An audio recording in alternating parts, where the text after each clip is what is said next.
நாட்டுக்கோழிகளை வளர்க்க கூடார செலவு தேவையில்லையா? மரம் வளர்த்தால் போதும் கோழி பெருகும் என்ற பண்டைய கால தகவல் உங்களுக்கு தெரியுமா?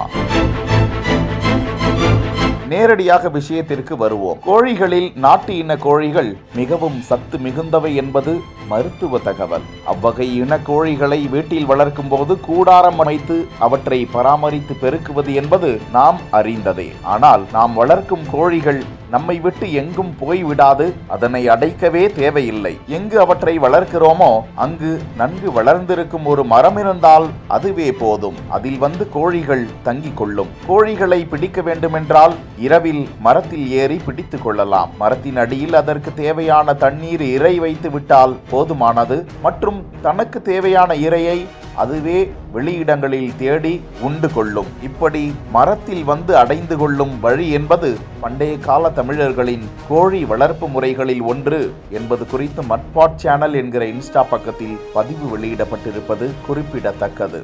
கிராமத்துல தோட்டத்து பக்கம் வசிக்கிறவங்க வருமானத்துக்காக கோழி ஆடு இதெல்லாம் வளர்க்கறது வழக்கம். அப்படி வளர்க்குறவங்க பண்ற இன்வெஸ்ட்மெண்ட் என்னன்னா அதுக்கான கூடாரம் தான். இன்னைக்கு இருக்கிற காலகட்டத்துல இந்த கோழி ஆடெல்லாம் வளர்க்கறதுக்கு விதவிதமான கூண்டுகள் வந்துருச்சு. ஆனா அந்த காலத்திலயும் கோழி வளர்த்தினாங்க. எப்படி வளர்த்தினாங்க? இந்த ஒரு காட்சியை கற்பனை பண்ணிக்கங்க. கோழி அடகாக்குற காலத்தை தவிர மீதி எல்லா நாளும் பொழுது சாஞ்சா போதும் இந்த மரத்துல ஏறி அதை அடைஞ்சுக்கும். ஒருவேளை நமக்கு இந்த கோழி தேவைப்பட்டா இரவு நேரத்துல இந்த மரத்துல ஏறி நம்ம அந்த கோழியை பிடிச்சிக்கலாம். மரம் மழுங்கினால் மத்துக்காகும் சொல்லுவாங்க. அந்த மாதிரி மரத்தோட பயன்கள் ஏராளம். இந்த ஒரு மரம் பாத்தீங்கன்னா கிட்டத்தட்ட ஒரு 50 கோழி அடையறதுக்கு உதவியா இருக்குது. அது மட்டும் இல்லாம இது உயரத்துல இருக்கிறனால கோழிகளை வேட்டையாடுற ஒரு சில உயிரினங்கள்ட்ட இருந்து இது பாதுகாக்கப்படுது. இப்படியும் செலவில்லாம நம்மளால கோழி வளர்க்க முடியும்.